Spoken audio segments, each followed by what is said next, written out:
একঘেয়েমি প্রতিদিন রান্নাবান্না করতে করতে হয়ে গেছি বিরক্তি। তো আজ সকাল থেকেই দিলাম রান্নাবান্না একদম বন্ধ করে। তো চলুন আজকের ভিডিওতে দেখে নিই যে সারাদিন তাহলে কি করলাম। আজ সকালবেলায় ডিউটি থেকে ফোন করে বর বলছিল যে আজ বাইরে খাবো, ঘরে রান্নাবান্না করতে হবে না। তো যাক, আজ রান্নার ছুটিটা অন্তত পেলাম, কারণ একঘেয়েমি কাজ করতে করতে একদম বিরক্তি হয়ে গেছি। হ্যাঁ বন্ধুরা, আর ভালো লাগছে না একঘেয়েমি সেই সকাল থেকে রাত পর্যন্ত কাজ করে। তো চলুন, খাওয়া দাওয়ার তো হবে। চলুন আগে প্রথমে আমরা একটু মলে যাব ঘুরতে। আমার জানেন তো মলে ঘুরতে খুব ভালো লাগে। এই যে আগের একটা ভিডিওতে আমি বলেছিলাম যে আমার কেনাকাটার থেকেও মলে এসে যখন একটু মন খারাপ থাকে, ঘুরে গেল মানে যখন ঘুরে যাই তখন খুব ভালো লাগে। তো আজ অবশ্য মনটা খারাপ নেই, আজ খুব খুশি আমি। তো আমাদের এখান থেকে এই মলটা কাছেই ছিল। তো যদিও 6 মাসের মধ্যে এই মলটাতে আমার একবারও আসা হয়নি, তাই মলটা সম্বন্ধে আমি কিছু আপনাদের বলতে পারছি না। তো চলুন আপনারাও আমাদের সাথে দেখবেন। এবং বাইরে থেকে তো খুব ভালোই লাগছে। ও বলছিল মলটা নাকি খুব সুন্দর। তো ভেতরে ঢুকেই ক্যামেরা করতে দেখে ওরা আমাকে বলছিল যে ভেতরে নাকি ক্যামেরা অ্যালাউ নেই। তো তারপর কি করার, ক্যামেরাটা কিছুক্ষণের জন্য বন্ধ করে রাখলাম। ওই যে দেখছেন, মেয়ে তো এটা দেখলে উঠবে। ওদের কথা বলাতে আমি তো বাবা ক্যামেরাটা বন্ধ করে হাতে নিয়ে নিলাম। কিন্তু তারপর দেখছি কি উপরে উঠে মানে এখান থেকে ক্যামেরাটা বন্ধ করে দিলাম। তারপর দেখছি কি ক্যামেরা করছে অনেকজনই। তো ওদের ক্যামেরা করা দেখাতে আমার বর বলছে যে ক্যামেরা করো, ওরা এমনিতেই বলে থাকে। তো তারপর কিছু জায়গা তো মিস হয়ে গেল, দেখাতে পারিনি। মল এসেছি, কিছু নেব না, তো আমি জাস্ট এটাই আমার প্রয়োজন ছিল তাই এটাই নিলাম। আর তেমন একটা কিছু আমার প্রয়োজন নেই এখন। তো তারপরও ঘুরে তো যাবই পুরো মলটা। আর মেয়ে দেখছেন তো যেখানেই যায় মেয়ের অনেক সাথী হয়ে যায়।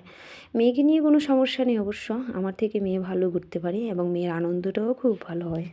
মেয়ের আবার আমার একটা গুণ খুব ভালো, একটা না অনেক গুণ খুব ভালো। যদিও ও একটু দুষ্টু, কিন্তু জানেন তো ওকে নিয়ে যখন কোথাও বেরোই আমি, কোথাও খাওয়ার জন্য বা কিছু কিনে দেওয়ার জন্য বায়নাটা ওর নেই। তো চলুন, মলে ঘোরা তো অনেক হয়ে গেল। দেখতে পাচ্ছেন তো কোথায় এসেছি, আজ এসেছি বিশ্ব বাংলাতে খাবো। বললাম যে সেই রোজ তো ঘরেই খাওয়া দাওয়া হয়, আজ বিশ্ব বাংলাতে খাবো। তো যেমন ভাবনা তেমন কাজ, যদিও আমার হাতে আর বেশি দিনের সময় নেই।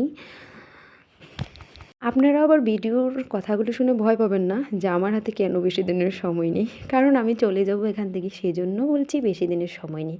তো ও বলছিল চলো আজ একবার একটু সময় করে বিশ্ব বাংলাতে খাওয়া দাওয়া করেই আসি। যদিও এখানে খাবার প্রাইসটা একটু বেশি ছিল, কিন্তু কি বলুন তো, কিছু কিছু জায়গায় খাবার প্রাইসটা বেশি হলেও যখন স্বপ্নের জায়গাগুলোতে আমরা আসি তখন খাবারের প্রাইস বেশি বা টিকিটটা বেশি, ওটার মনে থাকে না। যদি আপনি জীবনে শখ পূরণ করতে চান, স্বপ্নের জায়গাগুলিতে যেতে চান, তাহলে তো পয়সাটা বের করতেই হবে। তারপর আমরা খাবারটা অর্ডার করে দিলাম এবং ওরা বলল যে আধ ঘন্টা লাগবে খাবার আসতে, ততক্ষণে আপনারা পুরো জায়গাটা একটু ঘুরে নিন। তারপর আর কি উঠে চলে আসলাম। এই যে ঘুরে ঘুরে দেখছি এবং আপনাদেরকেও দেখাচ্ছি। উপর থেকে নিচটা কিন্তু খুব বেশ ভালো লাগছিল দেখতে। যদিও আমরা দুপুরবেলা এসেছি, তখন প্রায় 12টা বেজে গেছে। যদি সন্ধেবেলায় আসতাম তাহলে সন্ধে ভিউটা আরও সুন্দর লাগতো দেখতে, কিন্তু কি বলুন তো সন্ধেবেলায় ওর ডিউটি আছে, সেই জন্য আর সন্ধেবেলায় আসতে পারলাম না। তো বলছিলাম চলো এখনই যাই, তাই দুপুরবেলার ভিউটাই দেখিয়ে নিন। যদিও আজ একটু কুয়াশা ছিল, আর এখানে জানেন তো কুয়াশা হলো তেমন একটা ঠান্ডা নেই, আমাদের ওইখানে নাকি আবার প্রচুর ঠান্ডা পড়েছে। উপরটাতে উঠে এবং চারদিকটা যখন ঘুরছি কী ভালোটাই না লাগছিল। আর মেয়ে দেখছেন তো, ওই যে বললাম মেয়েকে নিয়ে কোনো টেনশান নেই, আমি আমার মতো করে ঘুরছি, মেয়ে মেয়ের মতো করে ঘুরছে। তো তারপর আমি এখানে বসেছিলাম একটু ফটো তুলতে, কখন জানি না ও ভিডিও করছিল। পরে আমি যখন ভিডিওটা বানাচ্ছিলাম, বাবা দেখি যে ওটা ভিডিও হয়ে গেছে। আর এই জায়গাতে এসে আজ যে কী শান্তি লাগছিল আমার, কত সুন্দর জায়গাটা। যারা যারা এসেছেন তারা তো অবশ্যই জানেন। তো চলুন, ঘুরে দেখাও হয়ে গেল আমাদের এবং খাবারও চলে এসছে, আমরা এখন খাবো। তো ঘুরে তো দেখিয়ে দিলাম আপনাদের। তো চলুন, আজকের ভিডিওটা এতটুকু ছিল। ভালো লাগলে একটা লাইক দিয়ে যাবেন যাওয়ার সময়। দেখা হচ্ছে নেক্সট ভিডিও।